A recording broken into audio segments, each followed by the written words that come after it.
Hello, I'm Aaron with AM Performance, and a few weeks ago I got into a little bit of a crash. Let's see, you're familiar possibly with my electric car reviews and my Kia EV6, but I also had a ICE car, a Skoda Octavia wagon.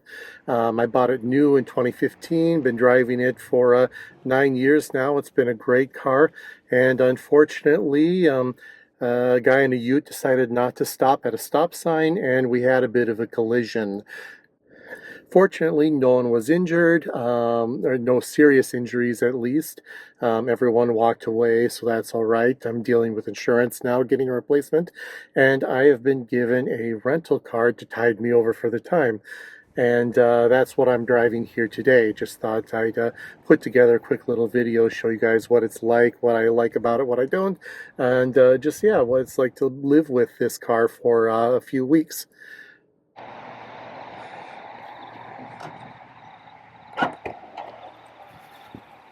We have an electric boot,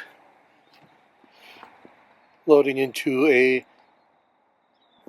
quite robust load area. Plenty of space back here for, let's see, family's week's groceries.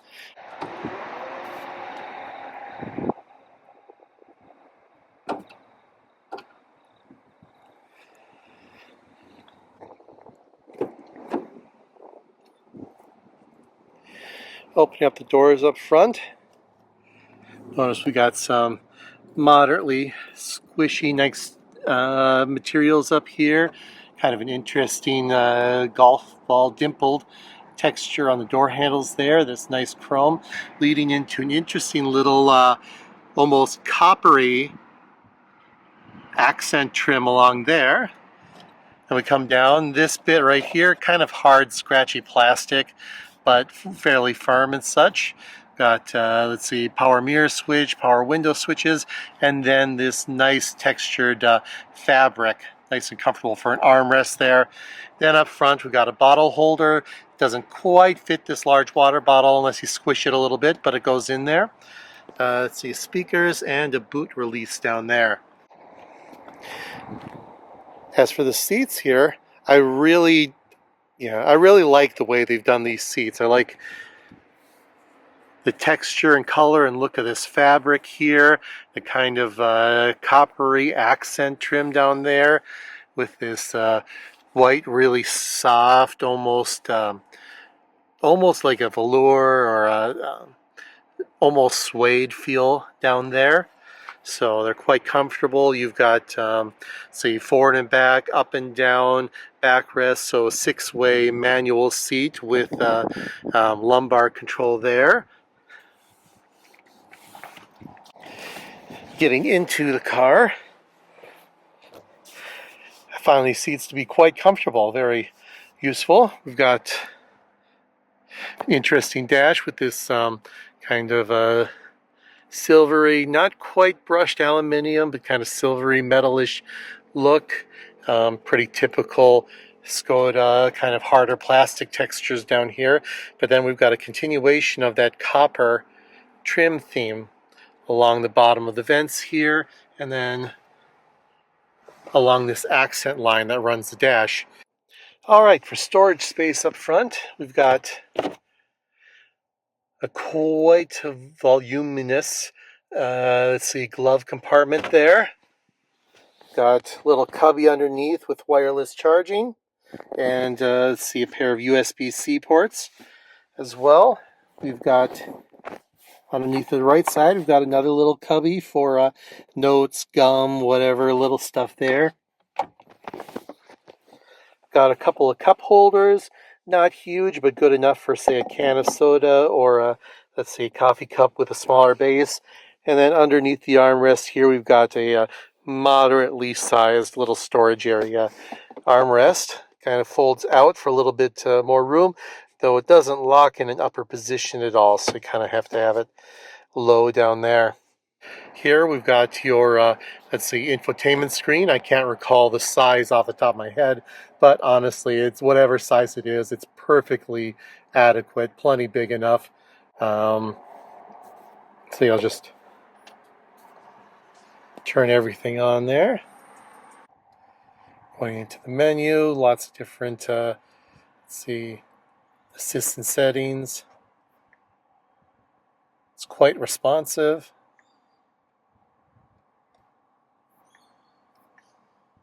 The car comes with a reversing camera with guidelines that are dynamic as you turn the wheel. The camera itself, quality is, I find, a little bit fuzzier than some others, so not perfect, and the guidelines do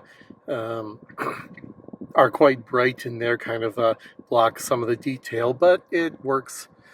Apps, so we've got let's see, your Apple CarPlay and your Android Auto, of course. Can't show you because my phone doesn't have it. And then various car settings and information screens down there. Up here for the driver display, we've got digital driver display.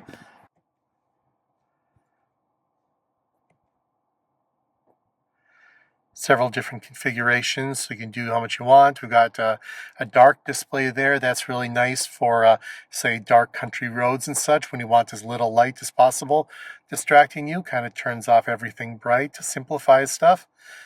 A little bit of a sport mode setting there. And then a fairly typical one, that's what I try to use.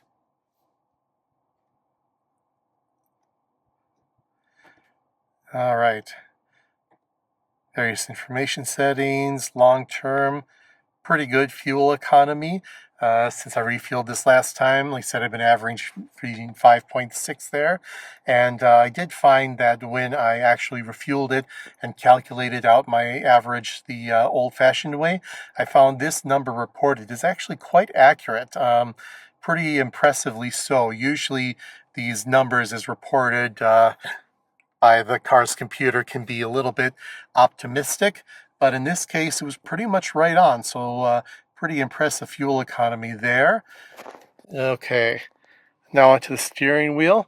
Got, let's see, hugely molded, lots of curves and such on this wheel. Pretty comfortable to handle, not too thick, not too thin. We've got a continuation of this whole dimpled texture that's kind of interesting. Let's see, we've got pass-throughs on the spokes so that they don't feel too heavy. The actual airbag cover is quite compact and small, which is nice. And then we've got these controls on the side, pretty simple buttons here. But then we've got this kind of chrome-covered, it's probably not real metal, but kind of chrome-covered knurled roller, which is quite nice to use. It's also a button there. I really like that. All right. Moving on in terms of features, we've got adaptive cruise control switch. Now I found that this switch down below, initially at least, was kind of confusing to use. I would frequently accidentally hit the bright lights or a turn signal when trying to adjust my cruise control settings, but I've kind of gotten used to it a little bit since then. Let's see, light controls over here. Auto lights work pretty well. I've never had to take it off of that setting. All right. Fence down there. Now down below here we've got dual zone climate control with actual buttons and knobs, which is quite nice. Quite appreciate that. One thing though I do wish it had is a button or something for just kind of scrolling through the different fan speeds, because as it is, if it's on auto, sometimes particularly on a sunny day when the sun is low in the sky, it's coming in at you through the side window here, shining on you. You know, the air temperature might be, say, 20 degrees inside the car, but because you've got the sun on you, you maybe want a little bit more airflow to help keep you cool. And there's no way to do that from down here. Instead, you have to hit menu and then go up to the screen up here and select either an auto higher flow rate or switch it to manual, at which point you can adjust your fan speed with the scroller here. And this is perfectly fine when we're standing still here in just a little car park. But when you're actually out driving, it can be a little bit distracting. I found the first time when I was trying to use this, I was having a little bit of difficulty staying in my lane as I was trying to find my way and figure out how to do all this. So let's see, certainly having these knobs and buttons and switches is definitely better than nothing, but I would still let's see, I would still prefer to have an actual knob or at least a button for scrolling through fan speeds at least. So that's the front. Oh, also got an auto dimming mirror up here, lights, and it's a sunglasses holder, which is a nice little feature. All right, now let's go see what the back seat is like. Yep, it's yelling at me because the ignition's still on.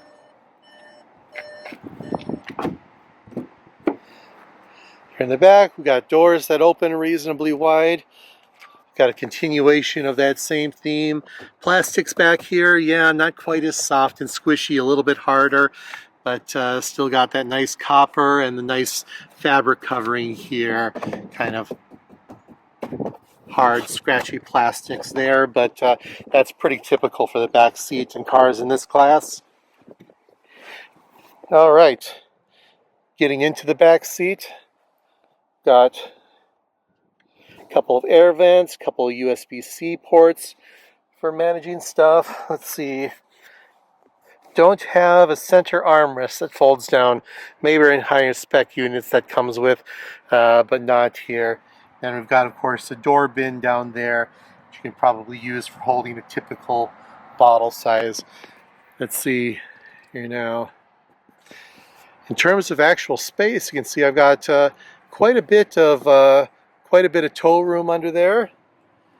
Perfectly adequate. Fair chunk of leg room. I can easily fit a fist between me and the seat in front. That's with the seat set for my position at 5'10", fairly average size there. So yeah, lots of space back here. I could imagine myself sitting back here for a long trip and be perfectly comfortable.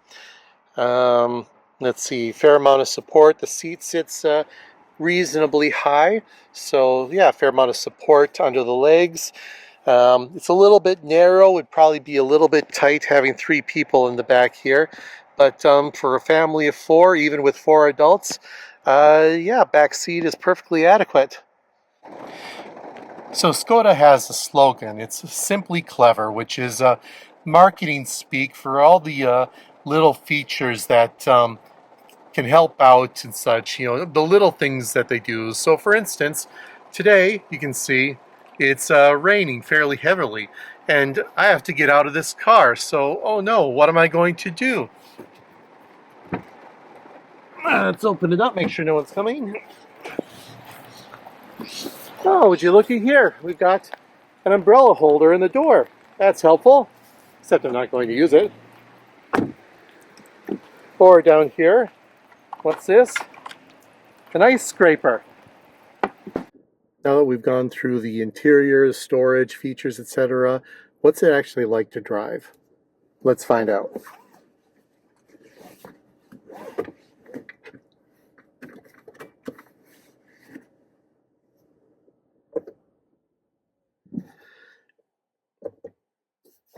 Push button start,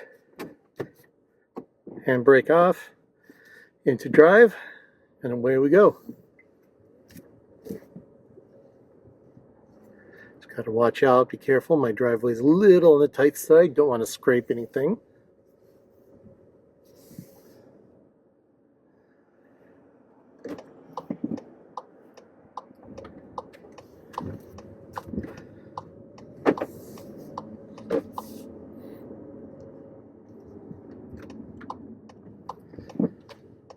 Alright. Little roundabout here.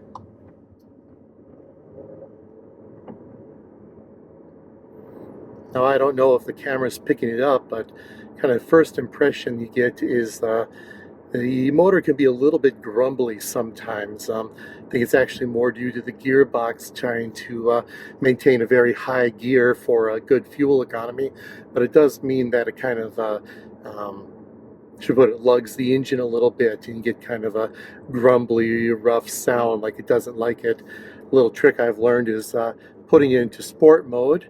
Drops down a gear, gives you a bit more RPM. You end up more in the power band, and that smooths things out a little bit. But let's see if the camera will pick it up on this hill now.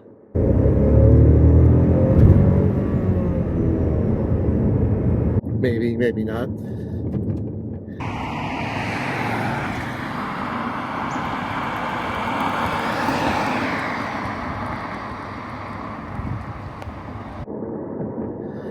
It's smooth, reasonably quiet.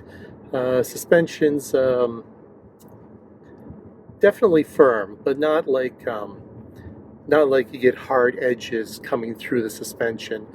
You feel more like a lot of the little bumps and some of the shifting around. I think that comes from being a relatively short wheelbase and kind of a taller vehicle. Get a little bit of head toss, a little bit of moving around, but yeah, it's perfectly comfortable. Nothing too excessive. Gearbox, as is usual for these dual clutch units, can be a little bit jerky, particularly when coming off from a start, or let's see, when shifting between drive and reverse really quickly. But once you're on the move, it's quite smooth and fast. Works pretty well there.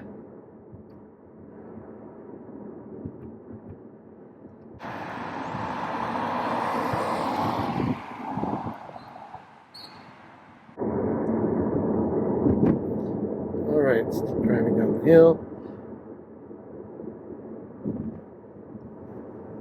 Here at this little roundabout.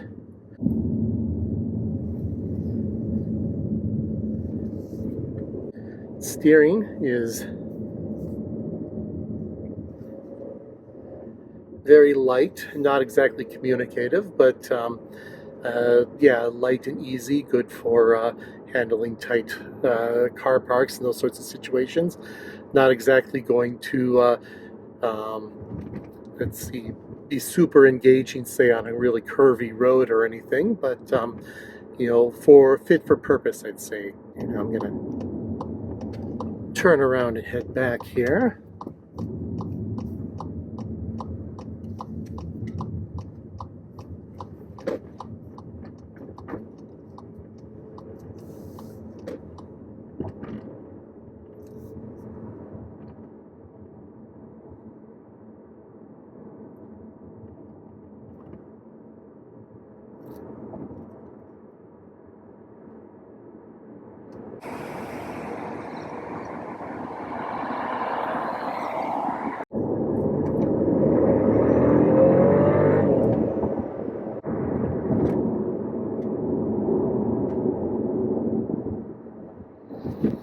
With 85 kilowatts from the 1 liter turbo triple under the hood.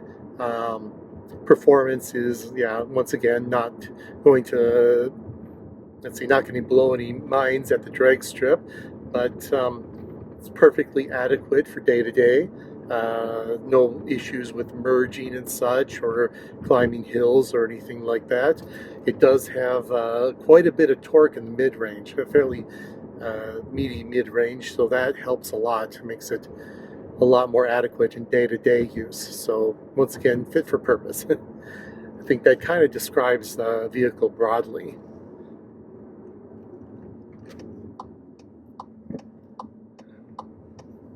All right.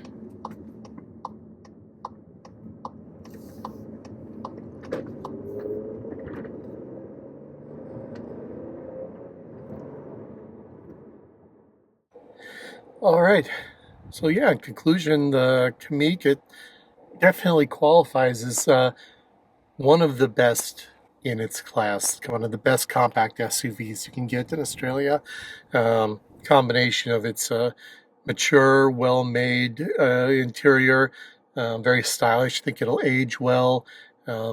good performance, tons of space in the boot, lots of space in the back seat, really good fuel economy. It all combines into a car that makes a really strong case for itself. But it's not perfect. It does have a couple of problems, and those problems come from Skoda itself in the form of the Skoda Scala and the Skoda Octavia wagon.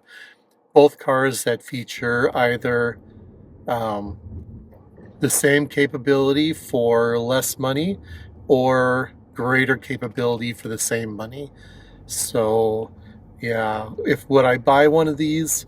Um, Probably not. Not because it's bad, not because I don't like it, but just because the Skoda Scala and the Octavia wagon exist. So, but yeah, if you want a small SUV, you want that little bit of extra ride height, then yeah, the Kamiq should definitely be on your list. All right, thanks for watching.